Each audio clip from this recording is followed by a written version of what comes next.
സൗദിയിൽ സ്വദേശികൾക്കിടയിലെ തൊഴിലില്ലായ്മ കുറയ്ക്കാനുള്ള പദ്ധതി പരിഷ്കരിച്ചു. തൊഴിലില്ലായ്മ നിരക്ക് ഇനി 5-ലേക്കാണ് എത്തുക.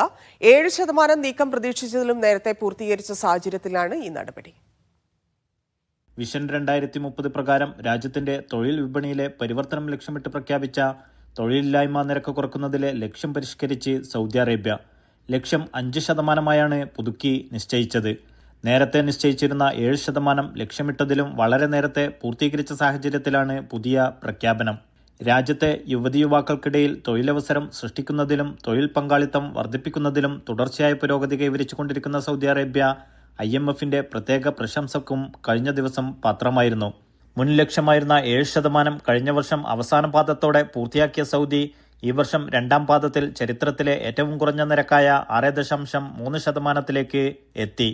തൊഴിൽ മേഖലയിൽ നടപ്പിലാക്കിയ പരിഷ്കാരങ്ങളും സമഗ്ര പഠനങ്ങളുമാണ് യുവതീയുവാക്കൾക്കിടയിൽ തൊഴിലില്ലായ്മ നിരക്ക് 4 വർഷത്തിനിടയിൽ പകുതിയായി കുറക്കാൻ സഹായിച്ചത്.